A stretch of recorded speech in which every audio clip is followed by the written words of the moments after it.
episode, I am talking with Emily Fletcher from Ziva Meditation. I am so excited to have Emily on the Gentle Parenting podcast show. She is the founder of Ziva Meditation. I just have to read to you her bio because it's so impressive. Honestly, I'm so honored to have her.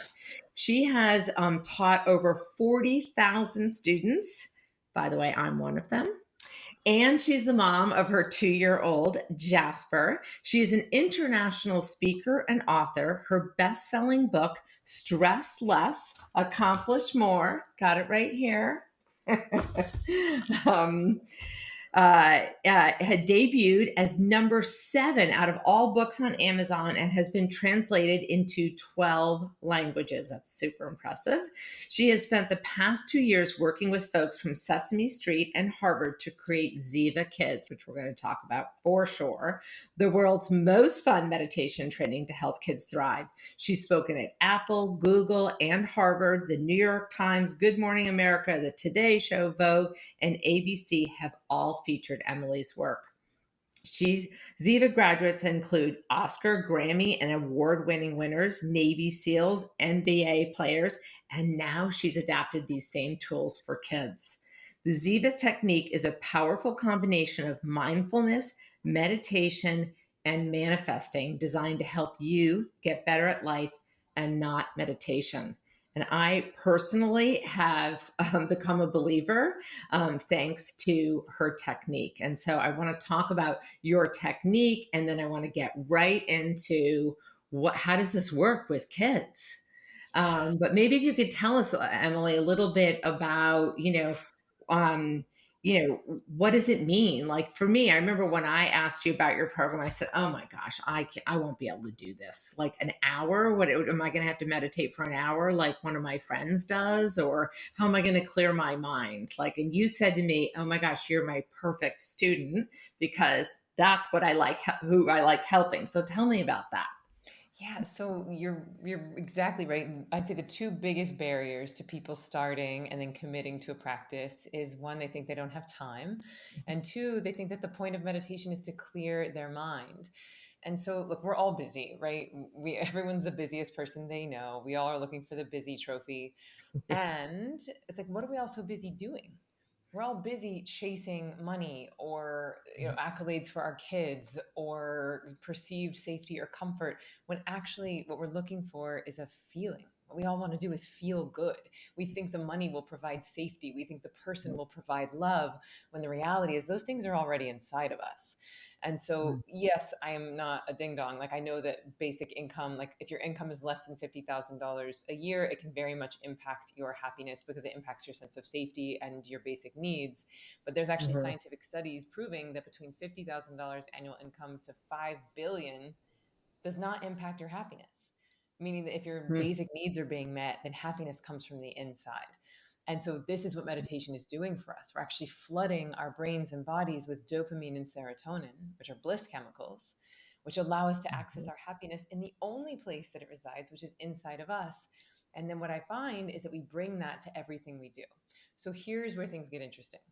With Ziva, because you're getting rid of stress from your past, all the stress that we've been storing in Mhm. our cells our whole lives, it actually increases our performance capabilities. It also increases our cognitive capabilities. So we get smarter, we get faster, our immune systems start working better. And so you find that your to do list that used to take you 5 hours starts to take you 3. Mhm. You used to need 8 or 9 hours of sleep and wake up exhausted. Now you need more like 6 or 7, wake up feeling refreshed. So for a 15-minute time investment, you start having back hours in your day, months of better decisions, decades of better relationships. And so when people say, I don't have time Mhm. to meditate, usually what I say is, you just haven't found a technique that was designed for you, or you haven't done any training yet. So that's the time piece. So, Like a lot of my students say, I don't have time not to meditate. It gives me back hours of productivity. I have so much more energy. I'm so much happier. My sleep is better. So there's that. And then the Mhm. clearing the mind piece, I really don't know who this person is that's running around telling everyone that in order to meditate, we have to clear our minds.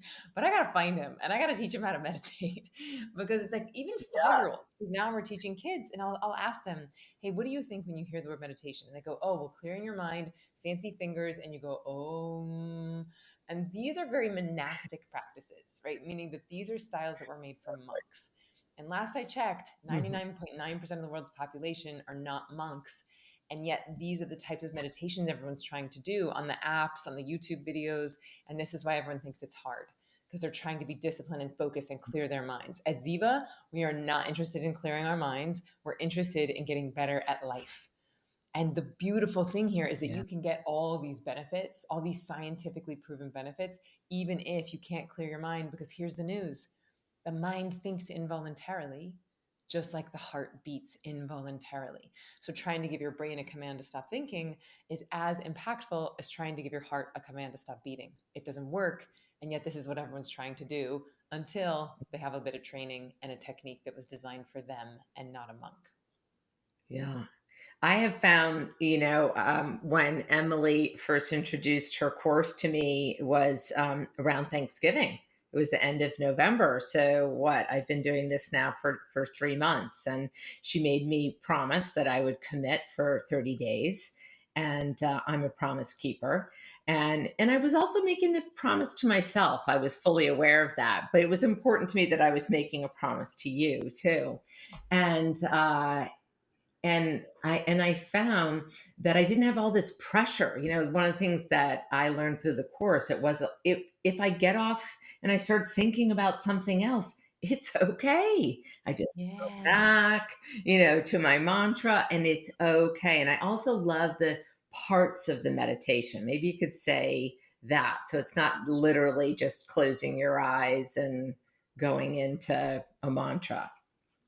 Yeah. So the beautiful thing, and what a lot of my students say, is like the reason why I love Ziva so much is that you're constantly giving us permission slips. Yeah. You don't have to be a frozen statue. You don't have to clear your mind. Thoughts are not the enemy. So all these old sort of monk-like ideas about meditation are simply just not true for Ziva. So honestly, a big job, part of my job Mhm. is allowing people to let go of any preconceived notions that they have about the practice, right? Where it's like, oh, well, I could never do that because I can't sit still. I could never do that because I can't clear my mind. It's like, well, what if you just call this thing Ramalama Ding Dong?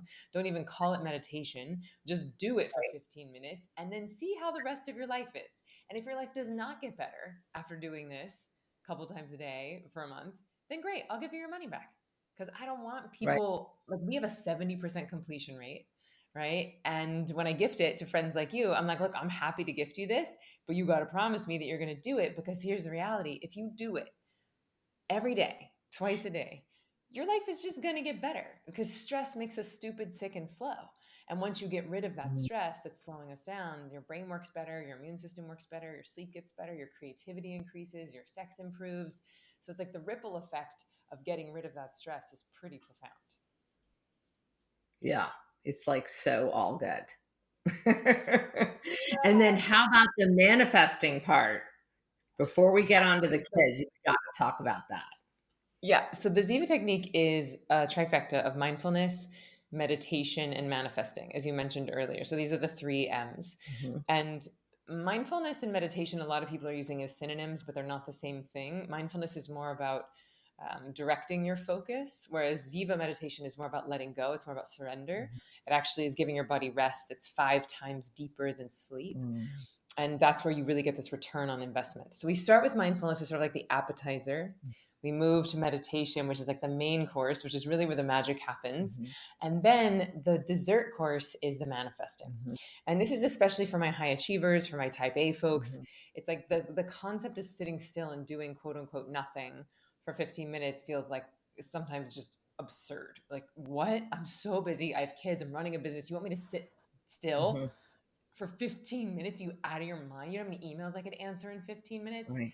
And I get it. Okay. I'm a recovering perfectionist. I'm a recovering overachiever. And the reality is, yes, I do know how many emails you can answer in 15 minutes. But when you're stressed and answering emails for 15 minutes versus when your brain is optimized, you could answer 100 emails in 15 minutes versus three. Right. So Anyway, that's back on the timepiece. But point of the story is that when you flood your brain and body with the dopamine and serotonin, with those feel good chemicals in meditation, and then you finish with the dessert of manifesting, Mhm. this is where the magic happens, right? Because the whole really is greater than the sum of its parts. So if you've just done a meditation, the right and left hemispheres of your brain are starting to function in unison. Like I said, you have these feel good chemicals. You've accessed this source energy. You've accessed that stillness inside. Mhm. And then the manifesting is very simple. All we're doing is really asking ourselves, what would I love right now? Mhm. So simple. What would I love right now? Not what would I want, not what do I need, not what's going to look good on Instagram, not what's going to make my parents proud, not what do my kids need. What would I love right now? When you say love, it puts you into spirit, it puts you in possibility. When you say right now, it puts you into present moment awareness. And this might sound simple because it is, but no one's doing it. Mhm. No one's asking the question, what would I love today? People are saying, well, I better get all my taxes done or I'm going to go to jail. Well, I better call my ex back or I'm going to get in trouble. Well, I have to do this for my kids or they're going to be disappointed. And so we're running these like should stories in our brain versus what do I want to do with the precious minutes that I have left in this body on this planet? Mhm. And what I have found is that when you really tune into your desires, when you tune into that small, quiet whisper inside and you listen to that, Mhm. that's nature directing you. That is your higher power using you as a vessel to deliver your fulfillment to the world. And if we're not listening to that, if we're not even asking the question, what would I love today? Then it's really easy to get stuck on that rat wheel and we get caught in what I call the I'll be happy when Oh syndrome. yeah. So, anyway, that's it. So, mindfulness handles your stress in the now, meditation gets rid of your stress from the past, and then manifesting is all about your dreams for the future. But I want to hear your story. You said you had a cool manifesting And story you wanted to share. two. Um, Yes. so I mean, I've always, I've kind of, we always say we've heard about it, right? That you Mm-hmm. just focus on the what is it, the what and the why, and leave the how and the Mm-hmm. when up to the universe. But you got to like focus on the what and the why. And so I was doing this, course and doing the manifesting, and one of the things that I had envisioned myself of what would I love would be to find the perfect storybook writer and illustrator to work with me on this project I have. And then you just like let it go. And then like maybe the next meditation of the day, I focus on something else because you talk about that. It doesn't always have to be the same thing. You can mix it up. And I Mm-hmm. don't even know what the timing was, but it was this funny connection of my daughter's boyfriend's mother happened to be a children's book illustrator and writer, and actually was working with her own little idea about sleep and animals, and we connected, and we it was like we could complete each other's sentences. We had never met before, and I hadn't told my other colleague that I was taking your course or that I was doing anything with manifesting, because sometimes you just don't always know who's open to that kind of conversation. And I told her, I said, "Oh my God, you wouldn't believe it." Da, da, da. And she was like, "Wow, what did you manifest that?" I was like, Yes. as a matter of fact, I did. And the same Yeah. for a new book agent I got. Like just perfect match, just a perfect match. And there's something so freeing about sort of setting an intention, being focused. And then letting it go and knowing that it will be provided is just it lifts weights off your shoulders, you know. Yes. It's like when we trust that nature has more information than we Yep. do. And I think the reason why so many people put it on their own shoulders is actually because they never take the time to get really crystal clear about what it is that they Mhm. want. And if you're not clear about what you want, then nature can't be clear about giving it to you. Yep. And if you go sit down at a restaurant, waitress comes over and it's like, "What would you like?" You're like, "Food." She's like, "Great, just tell me what you want." I'm like, "I'm so hungry. Can you please bring me some food?" She's like, "Yes, honey, just place your order." And you're like, "I'm starving. She has her food. When am I going to get my food?" It's Right. like, well, you have to place the order. I want a Cobb salad, croutons on the side, iced tea, no ice, and then they'll happily bring it to you. Right. If we believe that nature is actually conspiring for us, that nature actually wants us to have our desires, because who do you think put your desires inside of you to begin with? Right? Like, where do you think your desires Right. came from?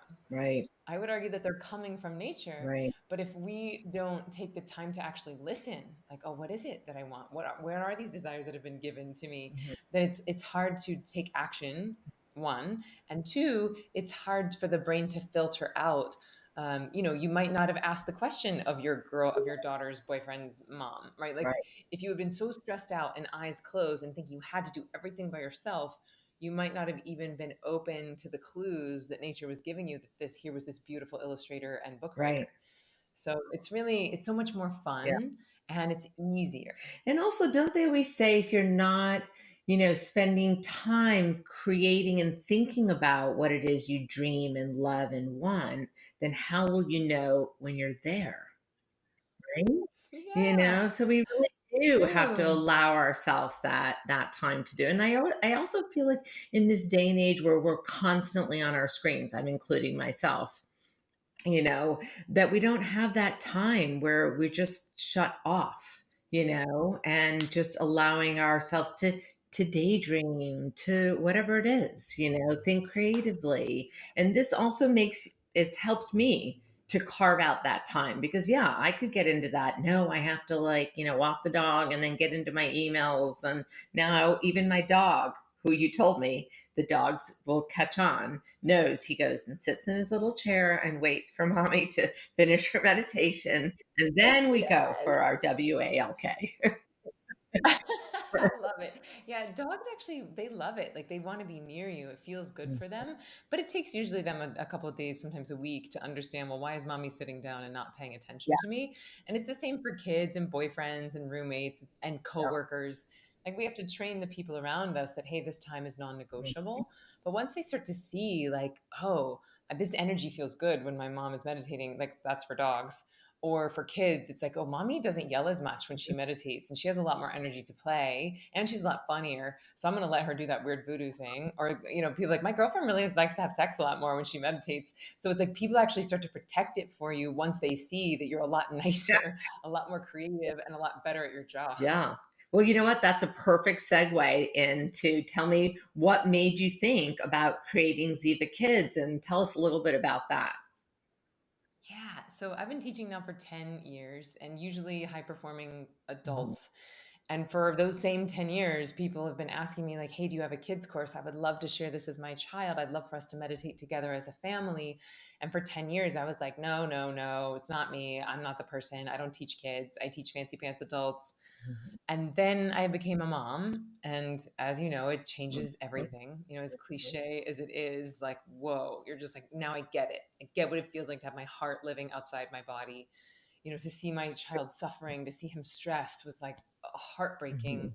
And so finally I was like, Yeah. okay, I don't have to be the world's best person at teaching parents. I'll find the best. And so the first call I made was to one of my students who I remembered he was a puppeteer at Sesame Street. And thank God he was my first call. So we started dreaming up all these kinds of ideas. He ended up becoming the puppeteer for Z Bunny. So we created a character named Mhm. Z Bunny. He's my co-star for Ziva Kids. And this man's name is Jake Basil. He's a genius. And so he's Z Bunny's puppeteer. But then he introduced me to a puppet builder at Sesame Street, a writer at Sesame Street. And then we found a mindful educator from Harvard. We got connected to Dr. Shafali, who is Oprah's go to parenting expert. And so we really got this Right. dream team of experts. And I've been working on this for 2 years. We did 3 beta tests. Every single word of every sentence of every line in the script has been looked at by psychologists, by holistic childhood pediatricians.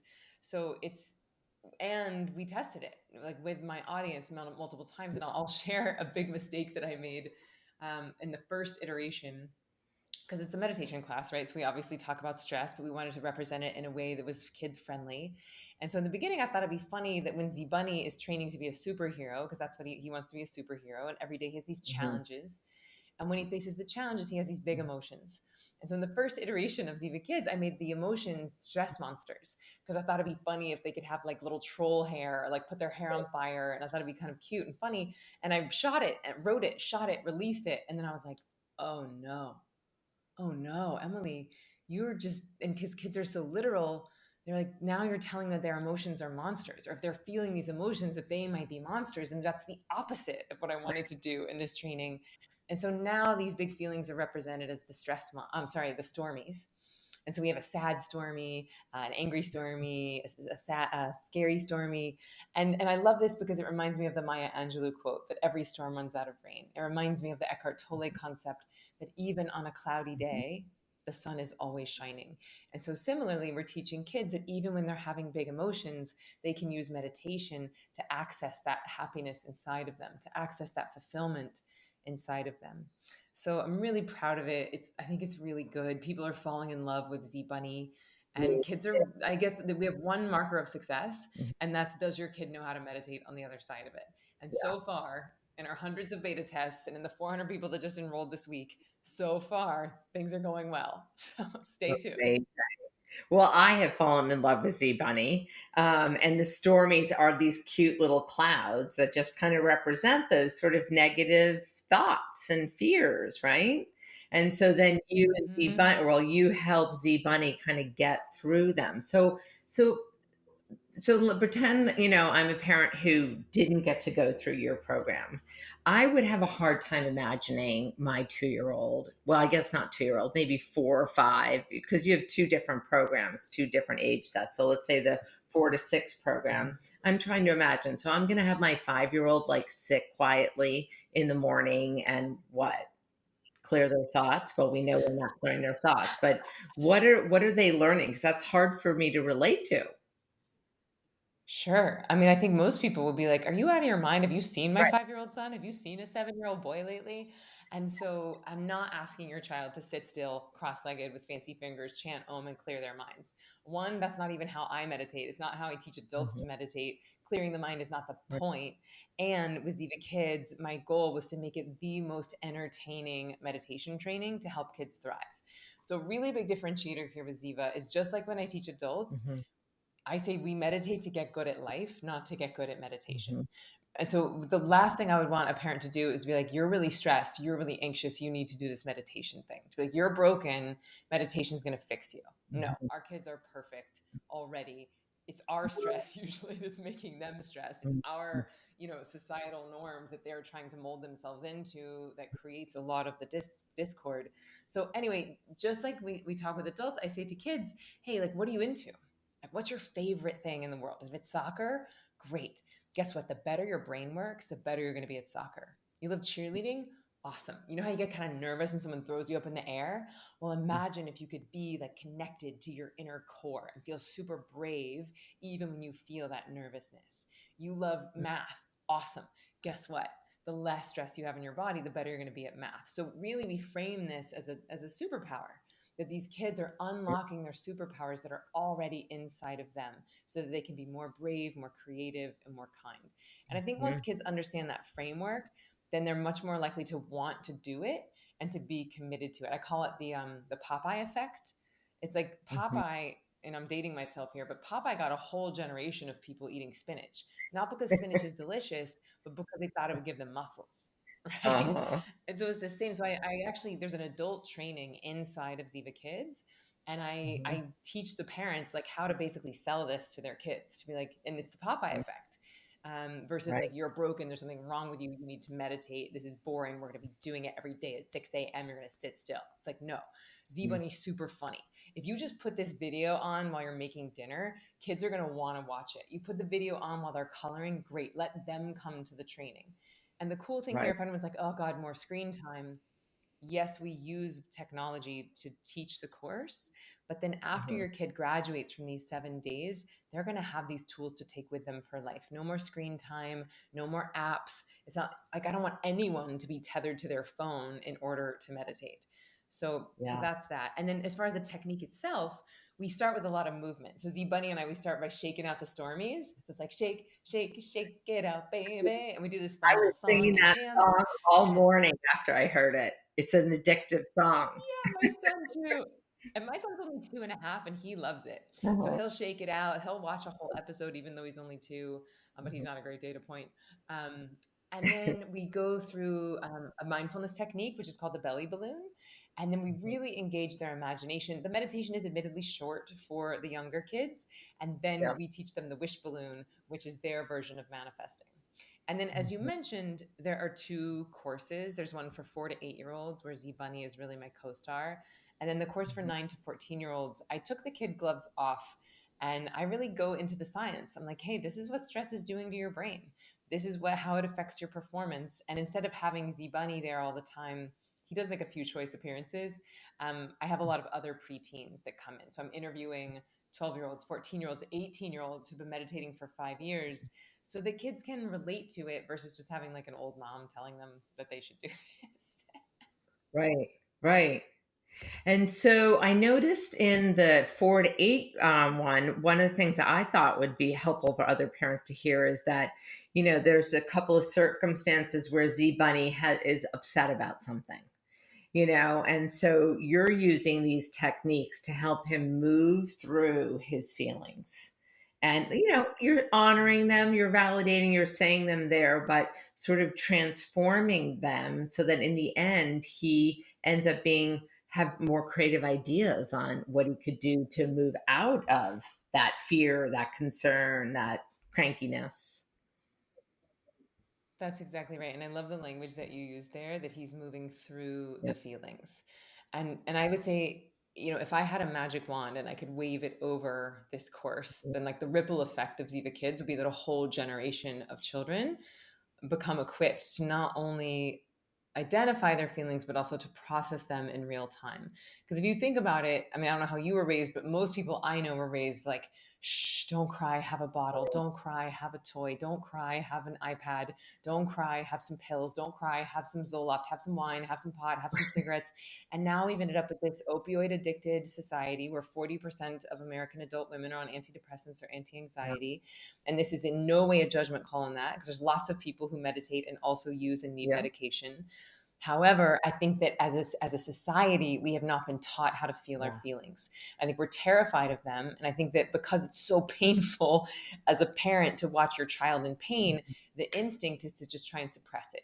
Right. Well, your pain is causing me pain, so let me just do anything I can to stop it. Right. When sometimes the best thing to do is to feel it fully and to let it out and to cry it out or shake it out or write it out or yell it out. And Mhm. then we get to move through to the new now. And then we give our child tools to Mhm. regulate, or to not to regulate, but to create a state change. Right. And Mhm. so I'll give it a story here because I think it's more powerful. Mhm. In some of our tests, we beta tested this many times, and we would do Zooms with the parents and the kids. And this one mom came to me and she was very upset. And she's like, my daughter was doing something and she was really frustrated. And I could see she was getting frustrated. And then she was getting overwhelmed. And then she just like slammed her hand on the thing. And I said, hey, why don't you do the belly balloon breathing? And she was like, no, I don't want to do the belly balloon breathing. And then the mom came to me feeling like the mom had failed, feeling like Ziva had failed. And she's like, Mhm. she was frustrated and she didn't use the tools. I said, Right. let me ask you a question. If you called your best friend and you were having like the worst day ever and you were super overwhelmed and super frustrated and you called her because you wanted to just cry it out or let it out, and your friend said, hey, why don't you just do some breathing? Right. Like that would feel probably very dismissive and even Yeah. disrespectful. And so these tools are here not to suppress the emotions, not to be a pain pill, not to anesthetize our Mhm. feelings, but rather to illustrate that the feelings are normal, they're natural, they're going to happen. We're equipping both parents and children to feel them fully. And then we as parents can ask questions. Hey, how would you like to feel right now? Okay. Which of our tools might help you Okay. feel that way? Right. And then we're empowering them to be like, you know what, I've cried it out. I would love to feel happier. You know what, maybe a little bit of shaking, maybe a little bit of wiggling would feel good. Or maybe a one song dance Mhm. party is a tool that I now have to move me where I want to go. Versus what's happening more often than not is we as parents are trying to push our agenda of how we think our kids should be feeling on Right. them. And how quickly they should or shouldn't move out of that state. Yeah. Yeah. Yeah. I love that. I mean, Yeah. and sometimes it's because we as the parent didn't get good lessons on that. right? On how to sit with our That's exactly feelings. right. And we're, as you said, using all those examples of ways to avoid it. And so it's harder then to teach our children. I think it's so, I love that story. That's a great example. And it's a great example of how would I, if I called my girlfriend and wanted to vent and she said, well, do some deep breathing, I would maybe hang up on her. Be like, "Bye. I'm gonna go have some wine and call someone that's gonna listen to me. It's gonna Yeah, allow me sometimes you to have to be where I talk am." it out, be in the emotion before you can get to solving it. And then if you don't know how to solve it, this is where the great tools that you're teaching the kids. So, That's exactly right. And of course, I mean, it's like vegetables. Your kid's not going to want to eat their vegetables either. You're going to have to remind them and invite them and explain why it's good. And sometimes there's going to be day they have resistance. And mhm, yes, you invite them, but we're not using it as like, well, you're mad, so you need to meditate. Instead, we want to develop our own emotional agility as adults so that we have the fortitude to hold space for the bigness of whatever our child is feeling. And again, to put this into adult example, I've been going through a really challenging transition in my life right mhm, now. And when I saw a friend a few months ago, and she's very, very special, like just has done lots, decades of work on mhm, herself, is a very powerful woman. And I think my body just knew intuitively when I was with her that she could hold all of what I was feeling, that she had the capacity to really allow me to let go. mhm, And she just asked, "Hey, how are you doing?" And I was like, "Oh," and I just started immediately like ugly crying. yeah, And she wasn't scared of the feeling. She wasn't scared of me. She wasn't scared of the intensity. She just held me, like literally physically held me and energetically held space. And it was such a beautiful gift that she gave me in that moment. Like, one, I needed it. Two, I felt mhm, safe enough with her to release. And this is really the thing I'm trying to get our parents to wake up to, right? mhm, Is that if they're on thin ice all the time, if their stress levels that are a 9.8 out of 10 all the time, then our kids are actually incredibly emotionally intelligent. And they're going to know, oh, mommy can't handle me right now. Like if I cry to mommy, she's going to start crying. Or if I right, yell at mommy, she's going to lose her temper on me. mhm, Versus if we start to handle our own stress, we create that capacity, that container for them to feel safe.